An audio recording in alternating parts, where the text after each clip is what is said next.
So we're looking at Skills 1, page 1. And I'm having 30 times 70, 60 times 70, and 90 times 90.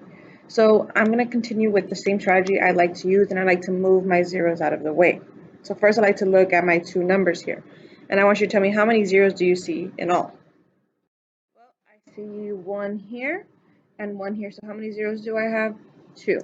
So I like to put my 2 zeros over to the side and cross these out. Now I'm with 3 times 7. Well, what is 3 times 7? That's right, it's 21. So this means 30 times 70 is equal to 2,100. Let's do the same strategy for letter B. 60 times 70. Again, I want to look at how many zeros I have in both. I have 1 here and 1 there, so I'm going to put a 0 here. Scratch out 1. 0 over here and scratch out that other 0. So now I'm with 6 times 7. What is 6 times 7? That's right, 42. That means 60 times 70 is equal to 4,200. Let's go on to letter C. 90 times 90, same strategy. I see 2 zeros, 1, 2.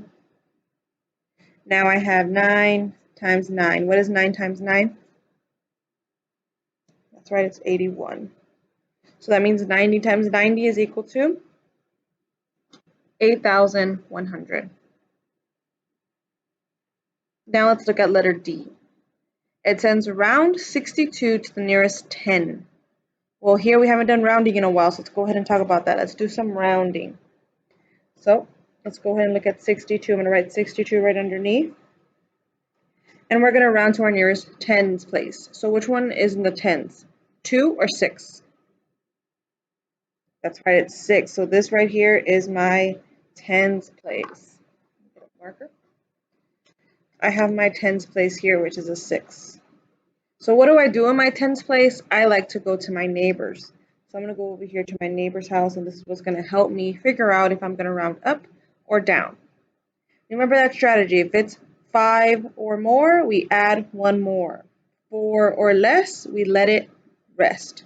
Well, number 2, is it 5 or more? Or is it 4 or less? Yep, this is 4 and less, so we let it rest. So this will become a 0 and this becomes a 60. We round it down. So remember, 5 or more, that means we have to add 1 more.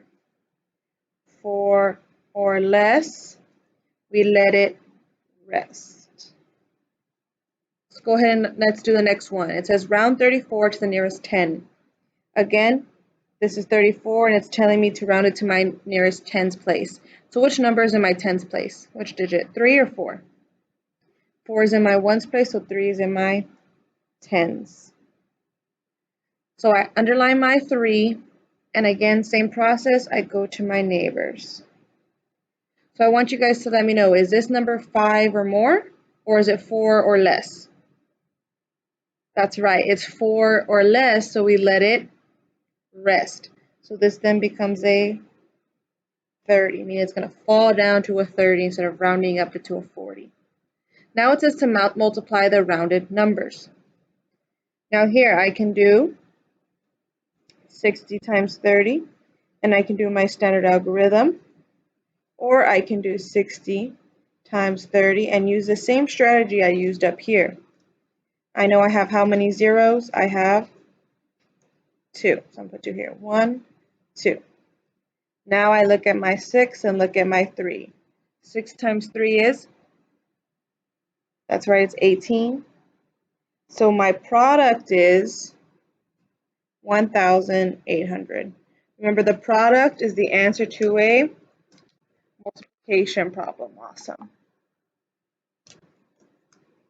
Now let's look at letter E. I'm going to move on up.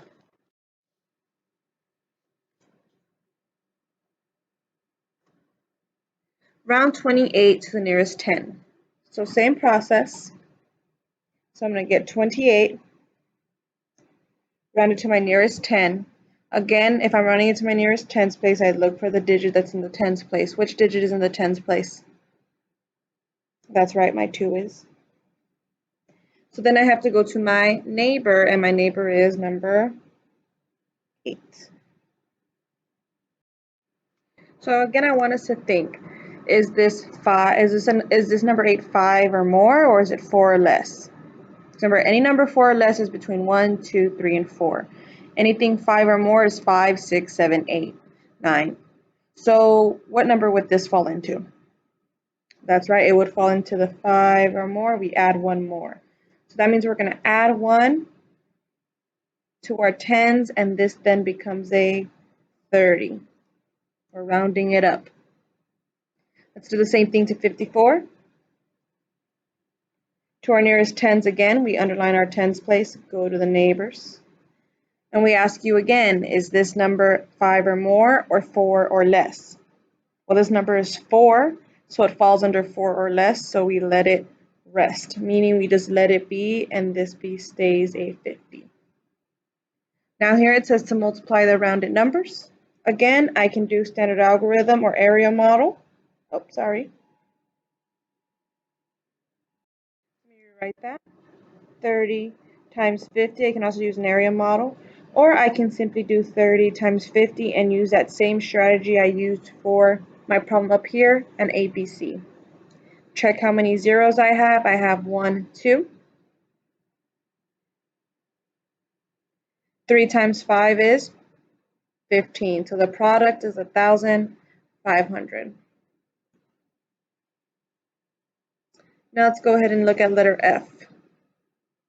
A school district received 87 cases of adhesive tape. Each tape contained 41 rolls of tape. Which is the best estimate of the number of rolls taped in the district received?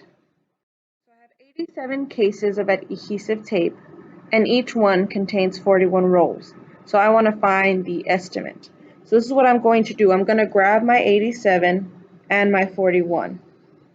So I have 87 times 41. Of course, I can go ahead and simply figure out the answer, but it's asking me for my what? Best estimate.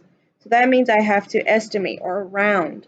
So I'm going to start off by rounding my 2 digits, 87 and 41. So let's go ahead with that. If I look at 87, I'm going to round it to my nearest tens. Do the same process I did before. Go to my 7. So I'm going to ask you, is 7, does it fall in between the 4 or less, or 5 or more? Yep, it falls in between the 5 or more, so we add 1 more here. So this then becomes a 90. Now we look at our 40, underline our 4, go to our neighbors, and we check, is this 5 or more, or 4 or less? Yep, it's 4 or less, so we let it rest. So this becomes a 40. Now again, I can do standard algorithm, or I can use area model, or I can still use the same tactic with my zeros. I have 2 zeros, so let me go ahead and write it right here. 90 times 40, 2 zeros. 9 times 4, what is 9 times 4?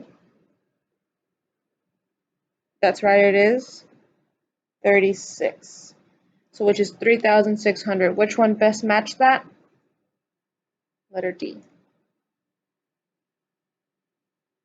Now let's work on G. The workers at Ocean World uses 45 pounds of fish per day to feed the seals. Which is the best estimate of the number of pounds of fish workers will use to feed the seals in 23 days? Okay, let me go ahead and continue. I'm sorry about the last video. Okay. The workers at Ocean World use 45 pounds of fish per day to feed the seals. Which is the best estimate of the number of pounds of fish the workers will use to feed the seals in 23 days? Again, we're looking for the best estimate of numbers. So again, I could obviously do 45 times 23, and I could do standard algorithm, I could do area model. But first, I'm going to start off by rounding. So I have 45 and 23. Same process. I'm going to go ahead and estimate from my tens place. Go to my neighbors. And I notice here I have a 5, so that means this is 5 or more, so we always add 1 more, so this becomes a 50. Then I look at my 23, same thing, go from the 2, go to my neighbor's 3. This is 4 or less, so that means that I'm going to let it rest. So this stays as a 20. Same process, 0, 0. 5 times 2 is 10, so this is equal to 1,000 pounds.